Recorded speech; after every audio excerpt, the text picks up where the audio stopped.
it's always good to look at the data and never look at these things emotionally. And I feel that, like you say, there's been so much of research in the last couple of years that has really come to bear about the reasons to have diversity, whether it's gender, whether it's thought diversity, age diversity, and how it leads to it being a competitive advantage for any business. So I think it's great that that research is coming to the fore, where we can now quantify why diversity is important. And I always talk about the difference between equality and equity, and how we create spaces now where women and anybody for that matter, just being your authentic self, whatever that means, and how you thrive in an organization, that can only mean good things for that organization at the end of the day. Welcome to Her Perspective, Women Who Inspire. This podcast will inspire you with personal stories of women who have followed their own unique path to success. I'm your host, Astrid. As a career coach and mentor, I support women on their professional journey with heart, experience, and plenty of practical knowledge. Having spent many years as a leader in the tech industry, I know the challenges and opportunities firsthand. My mission? To empower women to step into their careers with confidence and create their own path to inspire others. Stay tuned as we dive into a powerful conversation with Videsha Proothveerajh, a woman whose journey reminds us that leadership isn't about titles, it's about impact. When one woman leads with purpose, she inspires many more to rise with intention and courage. So our theme for this episode is leading with purpose, driving positive change. Welcome, Videsha. It's truly an honor to have you here. Thank you for joining us and sharing your story with the hashtag Her Perspective community. Oh, Welcome. thank you. It is so exciting to be here, Astrid, and I'm so proud of the journey that you are on. It is an honor. Oh, thank you so much. Okay, but this time we talk about you, and I would like to ask the first question. Videsha, in several interviews, you shared how growing up in a close-knit Indian township in South Africa came with community pressure, like skepticism about investing in your education, or concerns over you moving to Johannesburg alone. Yet your parents championed your ambitions, encouraging you to question the status quo and pursue your dreams. Could you take us back to that time? What was it like navigating those cultural expectations, and how did your family support help you carve your own path? Yeah, I think, like you say, grew up in a village in South Africa. We call them townships, and it really was a very interesting upbringing, I would say, because I was surrounded by many people that looked like me and spoke like me, and I always felt a little bit different because I wasn't necessarily interested in the stuff that the other girls were interested in. I always knew very early in life that I was almost destined to do bigger things, and I wanted to explore everything that life could bring. So, normally all my friends, they worried about finishing school, finding a husband, being a housewife, and I was like, not quite sure if that was the path. So I think I was very blessed because I had a mom that she was so out there. She tried everything, and she made sure that we had experiences that really most kids never got to have. So she was very, very focused on us.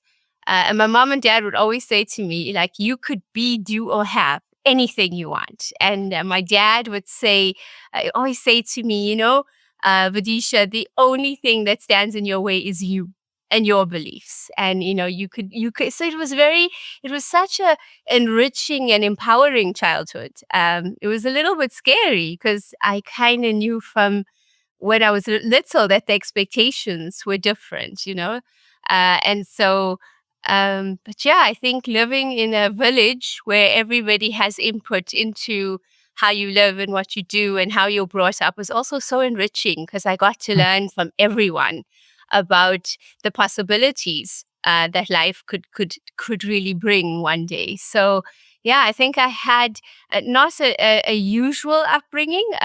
Education was seen as the one factor that helped, that generational cycle of poverty that existed in most townships.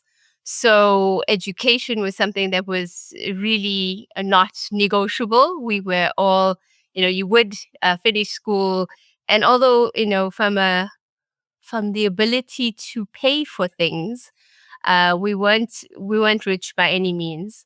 But we didn't know it. Everybody was the same. So it was really interesting growing up like that. But you got to obstacles like, how were you going to pay for an education, a tertiary education? And I remember my dad took out a loan, for me to go to university.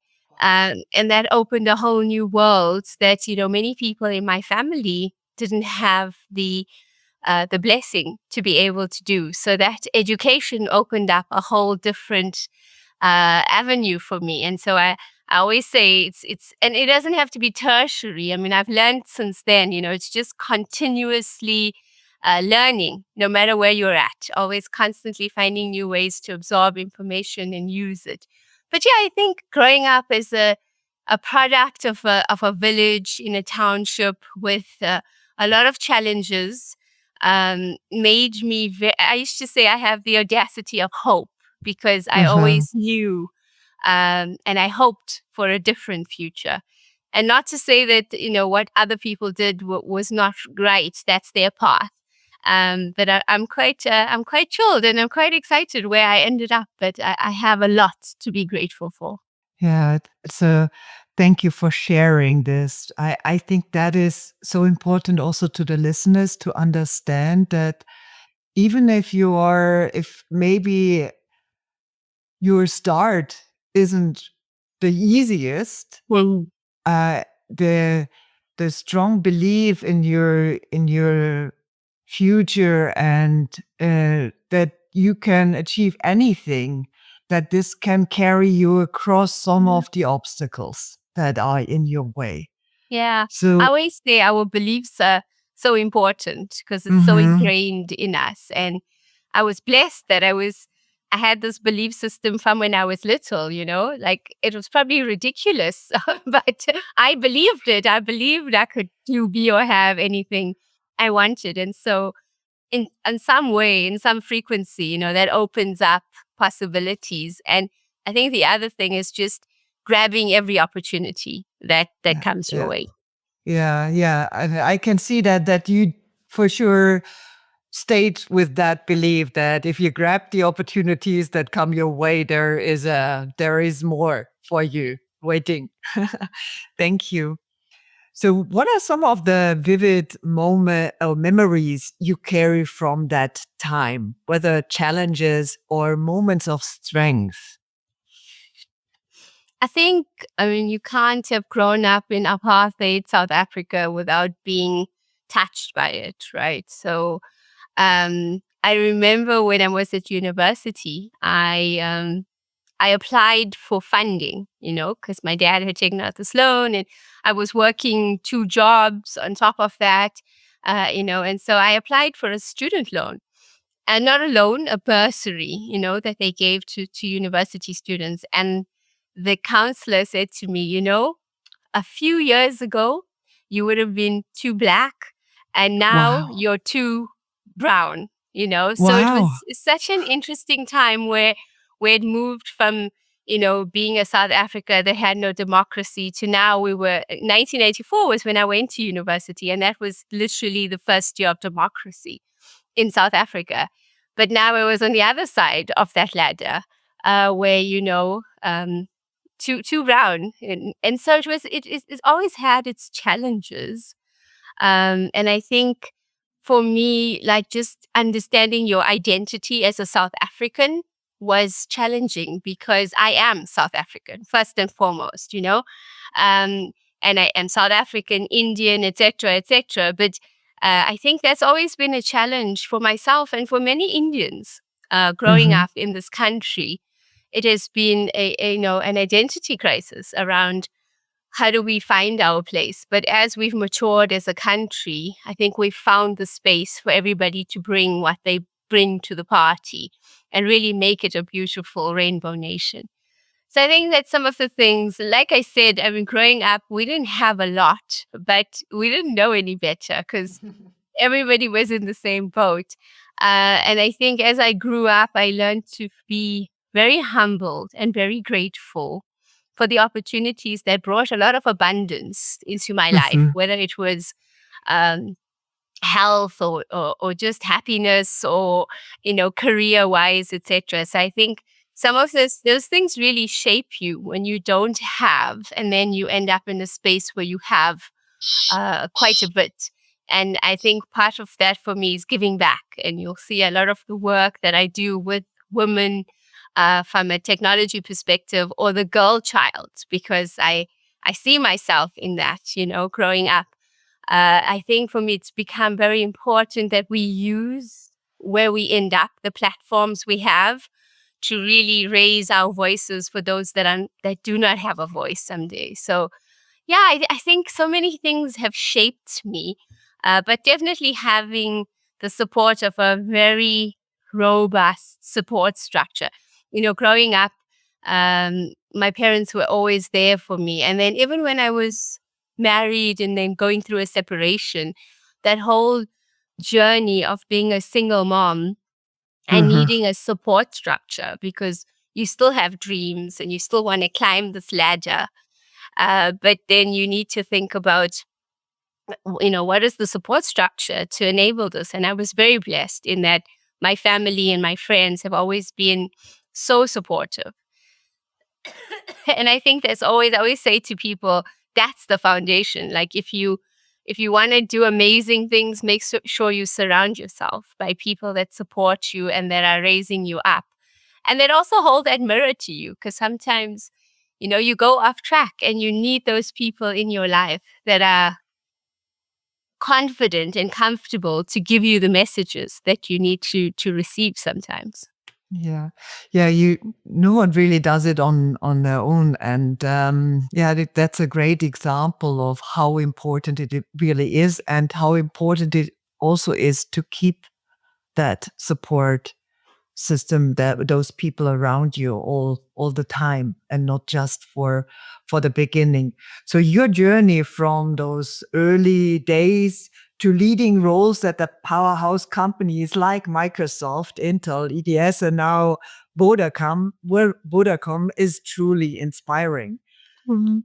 Tech, as we both know, especially at that level and especially in sales, is often male dominated. Um, What was that like for you in stepping in those rooms with all these men and holding your ground?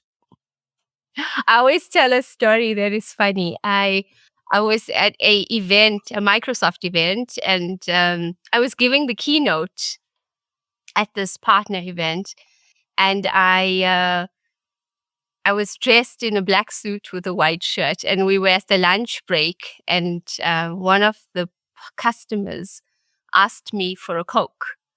And then I realized, I mean, for whatever reason, I was dressed the same as the waiter. And in his defense, but it was just once again one of those that the bias, maybe even unconscious bias that we have as human beings. So I went and got him his Coke and I gave it to him and I carried on. And I've also learned, Astrid, you can't fight every fight that there is. So I'm very keen on preserving my energy and using it for the things that really make a difference. But I laughed because I got onto the stage and the universe having the sense of humor that it has, he was sitting in the front row. When I got, and I just remember his face. I felt sorry for him because I was like, he was like, oh, and I was like, and afterwards he was full of apologies, etc. But I think there are these biases, whether unconscious or known, especially around, who owns a seat at the table, etc. So it's always been I always say, as women in the boardroom, we have to do more. We have to, achieve more. We have to be more excellent.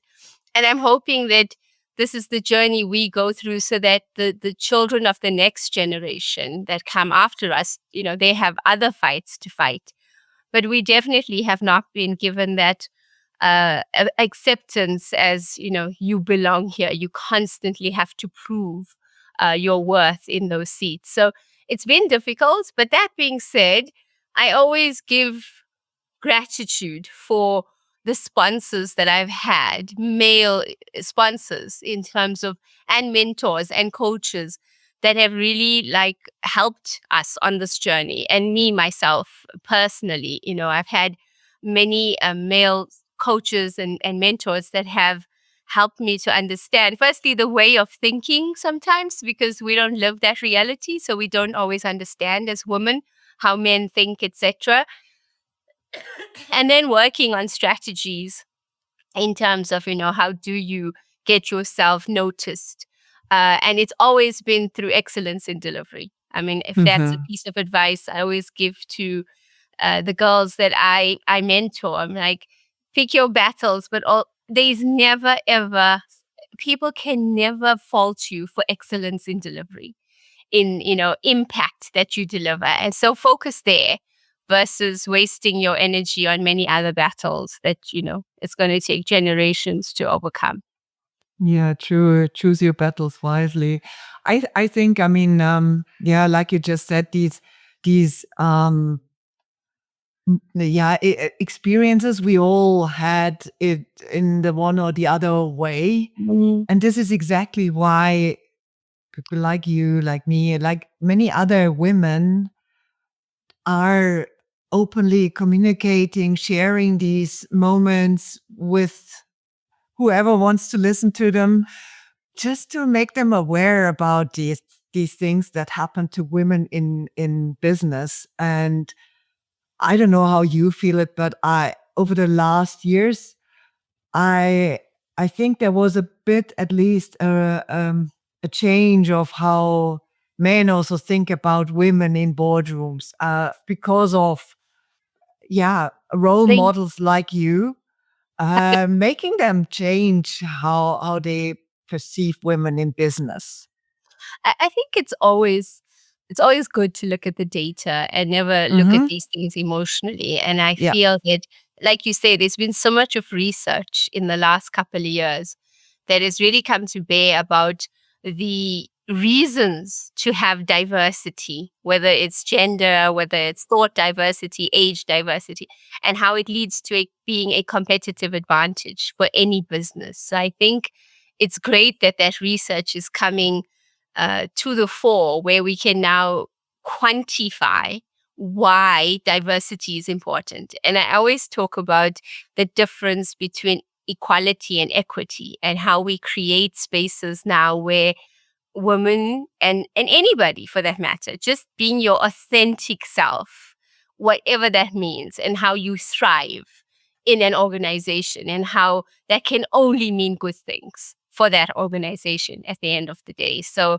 yeah, I agree. Lots of research coming to bear. I'm not a fan of quotas, for example, unless they are enriched with what we need to make those people successful. I think quotas 10, 20 years ago did a lot of bad for women, because people were put into roles without having the necessary training, without having the right, sponsors, without having the subtle knowledge that is also required in a business. And so I think if you want to do things like quota, you have to have a whole platform, an environment, a cultural change that goes with it, that ensures those people, whatever it is, whatever you're trying to achieve, are successful at the end of the day. So, yeah, I think the next decade is definitely the rise of the woman.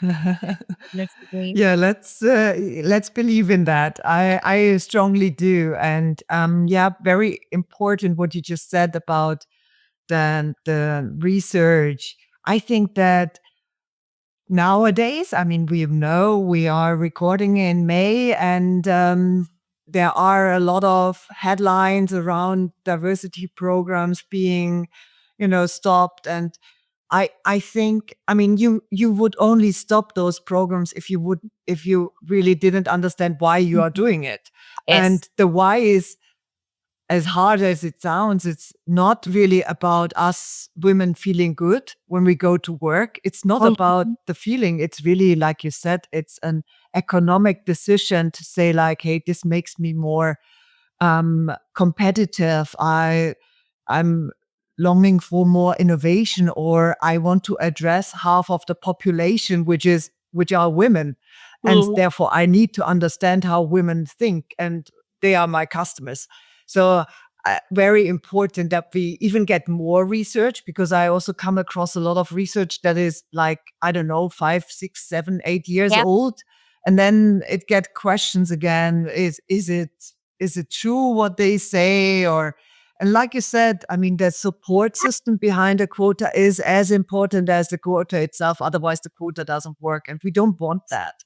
Yep. I remember the first time when I was kind of addressed with quota questions, and I didn't feel good and comfortable, because I thought, okay, did I get the job now because of the quota Yeah. or because I'm good?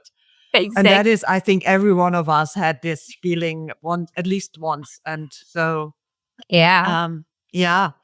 So what skills or mindset set helped you stand out and rise through the ranks in such competitive environments that you were in? I think for me, like we said before, a belief in yourself is very Mm. important. Not skills, but tools is finding those mentors and sponsors and coaches that are going to help you on your journey and accelerate it in many ways. I've always been curious. And one of the things I always say to myself and to many other people that would care to listen is say yes more often. In that sometimes we're in a comfort zone. And, I've had many roles where I could have stayed there for the next 20 years till retirement. But it was always about how do I learn more and never to be comfortable in a comfort zone. Growth never happens in a comfort zone. And so I remember once I had when I was at Intel, mind you, I was going for a job with Scott Overson. You'll remember him. And the role was based in Dubai or the US. And at that time, I was going through this, separation, and I couldn't really move my kids across the world. And I got the role. And then he said it had to be based, not in South Africa.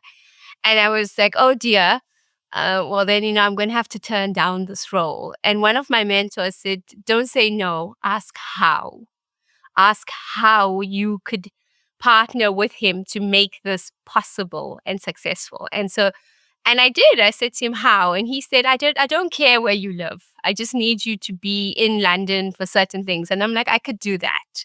And yes, it meant some ridiculous travel. I still remember I'd like travel on a Monday morning and come back on a Friday and get back on a plane the next week. But the thought process was around asking how and saying yes rather than, live like kind of just playing out your fears and playing it safe. So that's always been important to me in how I live my life. I also, like I said, try everything. And it's something I say to my kids, even when it comes to vegetables and things, you will try everything at least twice. Because sometimes you're just not in the right mood the first time around. So I guess putting yourself out there is something that has always been key to how and we all know the stats where there's a role that's advertised, and you as a woman have 8 out of the 10 things that's required, and some guy has 5 of it, but he'll apply and I won't because I only have 8, and he'll get the role. And so just kind of learning to say, let's figure this thing out as we go along. I can do anything. I'm very trainable, and that's important, I think, in today's world, is this We talk a lot about IQ and EQ. We don't talk about AQ, which is your adaptability quotient. Mhm. And I think, especially in today's world where change is such a constant, you have to be good at change if you want to lead teams, because these teams will constantly be in a change of flux.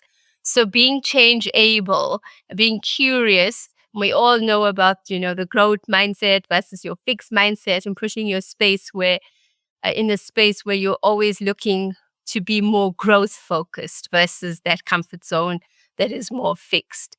Yeah, and just having fun. I think as I got older, I was very serious as a young career woman, way too serious.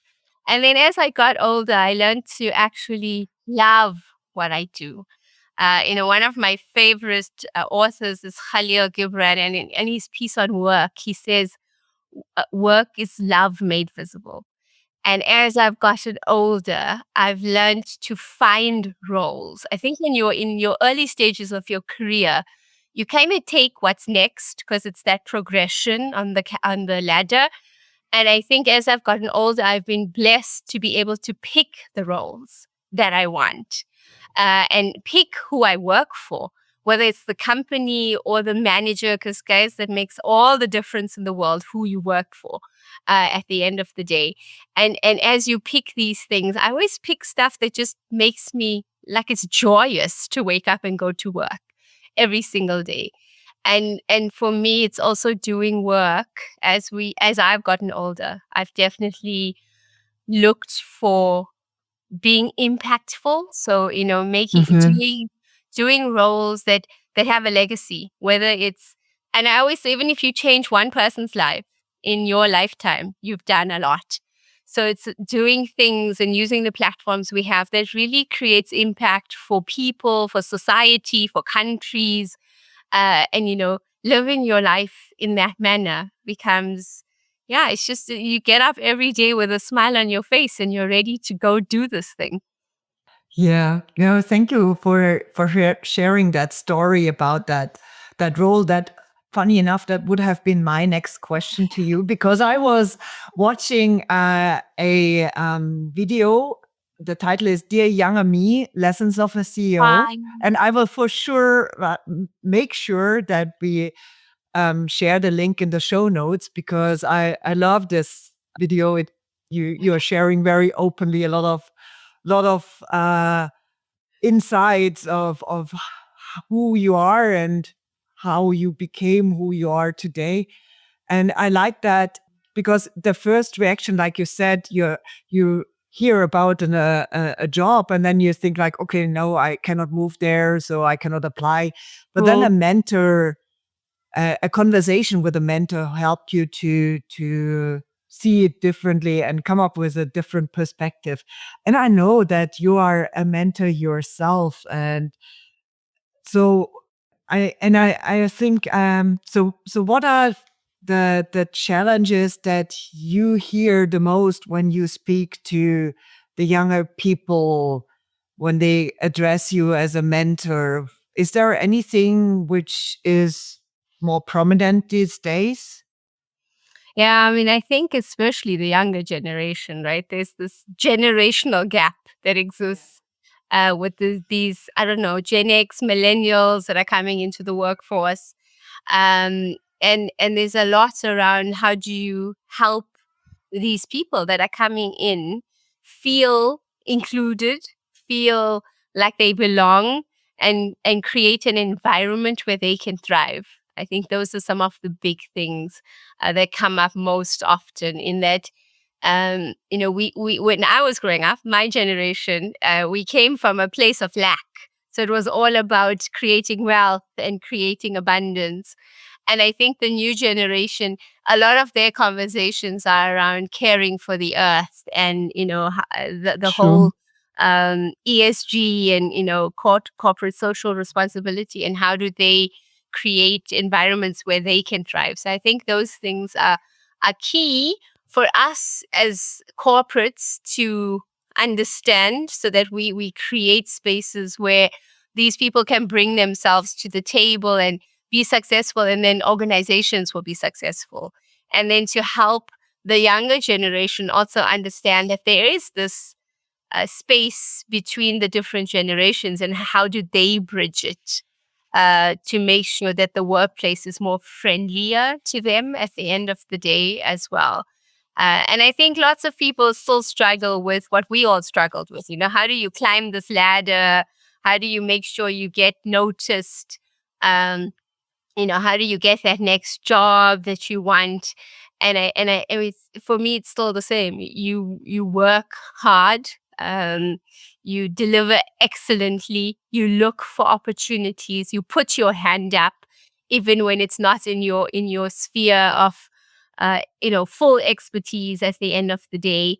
And yeah, you just keep trying new things and you find your fit. And once you find that thing that makes you really excited, magic happens. Something unlocks, and the world's your oyster. But it doesn't happen overnight. I find that a lot of the younger generation have this sense of instant gratification.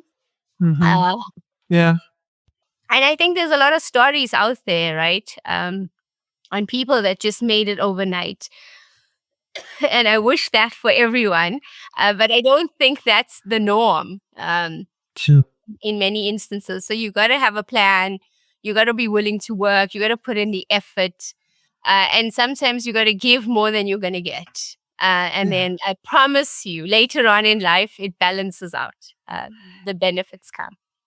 Yeah, it's interesting that you also t- raise this as one of these challenges that you see in the workplace right now with the new generation, and then they land in the jobs and are faced with us, with the other generation, and finding a good way of to work together. And even though we have maybe very different objectives on life, and so it's interesting that this is really around the globe the same. I think therefore it's even more important that we talk about it. And like you also said, we need to talk about that. Yes, there are the stories out there where people just had a career without really lots of effort and Mhm. lots, put in. But there are, I think, probably more careers like yours or others I interviewed where there is some investment also needed coming from you. And it's not a given. It's not, that you just reach a cup or you land a job in a company and then you have your career and one step comes after the next. It's not like that. That's not real You know, life. it isn't. And sometimes, I always say sometimes you got to step backwards or sideways in True. order Yeah. to go two steps forward in a next step. But it's also not a culture. It's very much a culture of there's a progressive linear framework that you do this, then that, and then you get to that top. But I've definitely learned that sometimes you have to be willing to do things that might be outside of this like journey that you've mapped for yourself, and you take a step sideways to learn a new skill or to try a new something that enriches you, so that the next step you're ahead of the pack. Sometimes you might even have to take a step backwards, right? So you like in order to get where you need to, and it's not an easy conversation because we're very ambitious as human Of beings, course. and we want that constant progressive. But when you look back on life, sometimes you'll see how that little step to the side or back actually empowered you to be able to take that huge leap, in the years to come. So sometimes it's that comfort zone, and sometimes things don't always make sense in how they happen. I always tell a story. I had a opportunity. Well, I was on this path, right? I was going to be the next head of the continent, and everybody knew, and it was set up, and then there was somebody from head office that needed field work experience. You know how this works. Yeah, I And know. they jet setted him into the continent from the US, and I sat there thinking, like, I'm so annoyed. This was my role. I've worked, I've done the stakeholder management, like I've delivered. And I was really annoyed. And so for the first 2 months, I just gave this poor guy so much of uphill. Like I was not collaborating. I was not interested in. And then once again, one of those coaching conversations where my coach was like, what are you doing? Like, this is not in your control. It's happening. So you're either going to embrace it and make the most of it, or else, he'll probably work you out of the company, because who wants to work for somebody that's like, oh, I don't want you here. And so I had to sit down with myself and find a way to be okay with that. It wasn't easy because I did feel hard done by. I'd done the work. And then I found a space with him where I said to him, look, I'm not happy. Let's be honest. However, what do I need to do to make you successful so that you are out of here in the shortest time possible? And he was like, oh, great. I need to show X, Y, and Z. And I was like, great. So the next year we worked, we made him so successful. He was the best thing since ice cream. And he went back to head office. And we also now had a sponsor at head office, right? That Cool. Yeah. cared with us down here in deep, dark Africa. But it was hard. It was hard to find that place where I was willing to do what was right, taking that step back. And lo and behold, I think it was while he was still changing from being here and going back to the US, they actually did away with that role. So if I was in that role, I would have been made redundant. Yeah, this we know both happens. So that's also why I'm always with my coaches or mentees, where I'm always saying, hey, do not focus on a specific role. Focus on the skills that are required for the job that you want to do, whatever the job is called. Because that is going back also to your earlier comment on the AQ, the adaptability, being able to take the best out of the changes that are coming, the reorgs and all these things, because they are coming. So you better be prepared. And even then, like you just said, it's still hard sometimes because you feel like this wasn't fair. Why didn't I get the job? And that's just human. I mean, Right? you really do all what you can to get the job, and then someone else gets it because of a reason that is nothing in your Well, control. And so, yeah, a great example, because that's real life, and we have seen that, and we have seen people struggling with these changes. And well, it doesn't really matter where you are, in which company, but I think we need to, yeah. deal with it and accept the fact that there is always some change. Well, at Vodacom, there's a good saying. It's we control the controllables. Yeah. There are many things that are not in your control, and you need to, like, if you look at the current environment, the macroeconomics, the world is going mad. There isn't much that we can do about that, but there are things that are in our control. And I think what becomes very important is not to be reactive, like I was initially when this gentleman was sent here, but to respond, to think about it, to have a plan, and to respond. And that space between reactivity and response becomes very important in terms of how successful you are in what you want to achieve. So yeah, I tell my kids as well, when they're ranting and raving, is this in your control? Because whether I'm going to let you go to this party or not is not in your control. So just make peace with it. Well, in your control is you could make me breakfast, and then I could be influenced to be nicer. Yeah. Oh, nice. So you are very passionate about empowering women in tech. And so what is one change, if you could have a wish, what is one change you believe would truly move the needle in gender equality? The digital divide. If we could fix the digital gender divide, we could make huge leaps for womankind. I think when I was at Intel, we worked on this program around, what is the digital gender divide? And it's scary in countries like South Africa or in emerging markets. The digital gender divide is massive compared to mature markets. And if you could give these women in emerging markets access to technology and training and education and give them opportunities, it would make such a difference, not just to them as human beings, but it's not even a saying, it's a truth. Like, you empower a woman and you empower a community. So it's not just, she doesn't keep it just for herself.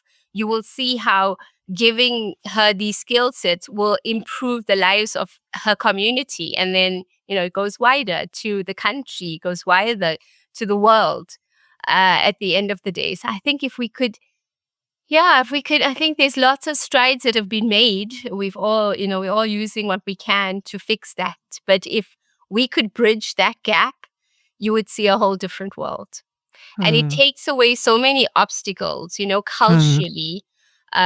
If you think about countries like in the Middle East, women are not always allowed to be out there from a business perspective, doing keynotes or whatever it is.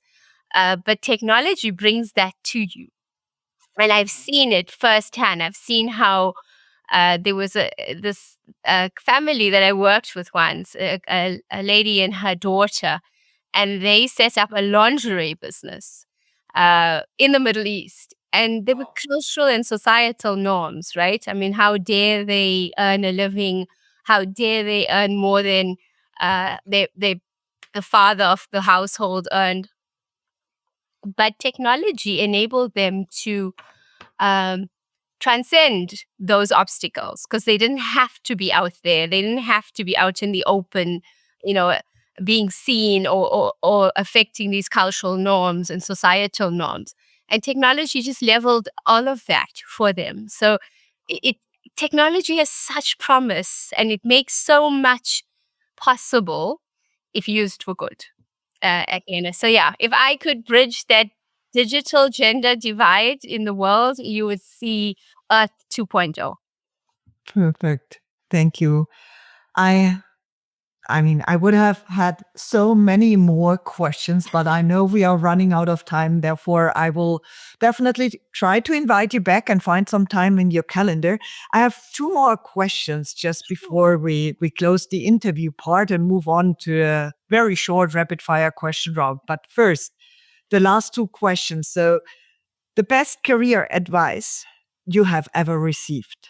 Is that what I spoke about? Is ask how. Don't say no. Ask how. Find a Mm-hmm. way. Mm-hmm. That's a good one. And the last question, if you could give the 25-year-old Vidisha one advice, what would it be? Stop worrying so much. Everything is exactly as it should be, and everything works out in the end. So have a little bit more fun. Okay. Yeah, so thank you, Vidisha. So that was the interview part. And now we move on to the rapid fire question round. I will give you two words and then you just pick one and you can explain why, or we just keep on moving with the next one, however you like it. So, are you ready? I'm ready. Good. I'm very competitive, so I like these things. Okay. It's not, unfortunately, you can't win anything There's at the no end. right answer. So the first one is very easy. High heels or sneakers? Oh, both. Both? Depend. Ah, Mm. okay. I would have said high heels for you, I but love okay. heels. I I love it, but remember you I've learned to worried. be comfortable as well. Yeah, I understand that. Blue or pink? Blue. Cat or dog? Dog. Uh-huh. Actually, neither. I'm not really. I'm like a fish person. Oh, okay. Good fish. Yoga or running? Yoga. Yeah, heard or read about that. Yoga indoors or outdoors? Outdoors. Beautiful. Yeah, if you have the place. Ooh. City or beach? Oh, beach. Beach or mountains? Beach. Adventure or relaxation? Hmm. It depends, which time of month, what time of year. Sometimes I'm all for the adventure, and other times I just want to zen. Yeah. Coffee or tea? Tea. Which tea? Green. Ah, okay.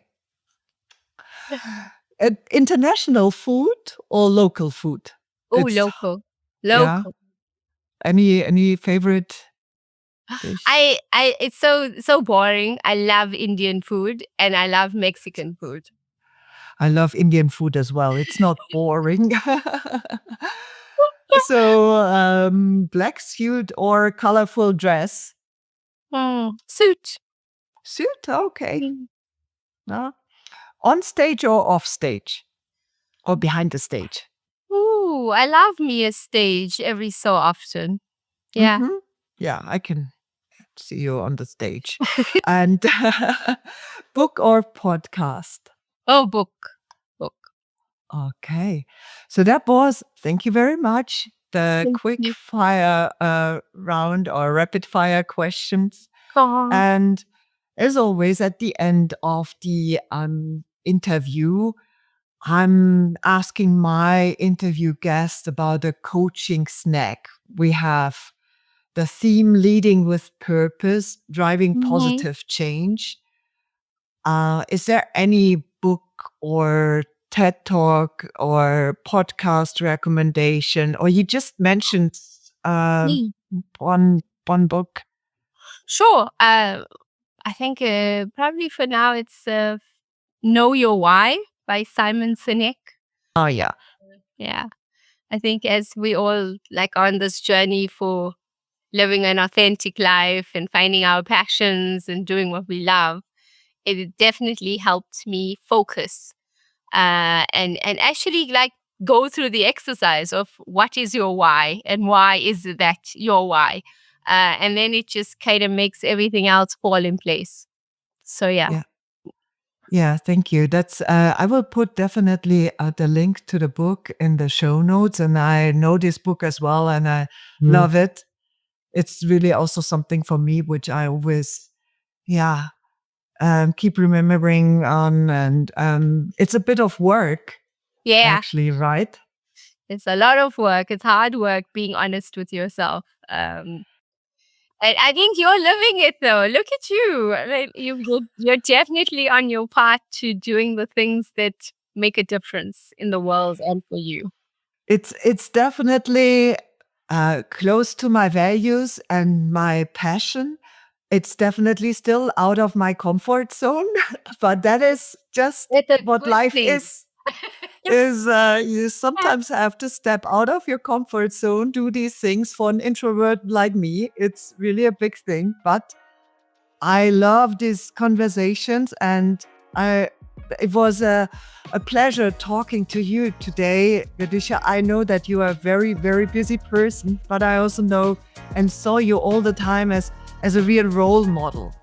And we met at Intel, and it was a great time that we had together. And I really love also the fact that we are still in touch. And thanks for all the sharing and the insights, and also being this inspiring woman that you are, and hopefully helping other younger women to change their perspective to one or the other obstacle that for sure come their way, because there is no way where there is no, it just goes straight. So thank you so much for your time today. Thank you. And thank you for creating the space for us to be open and vulnerable and to learn from each other, and for the sisterhood. You're doing great things. Thank you. Thank you. And to all of you listening, if you enjoyed this episode, it would mean the world if you left a comment, shared your favorite takeaway, and hit that subscribe button.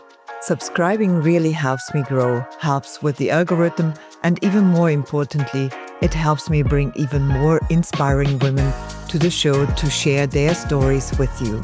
Thanks for being here. And I can't wait to see you next time.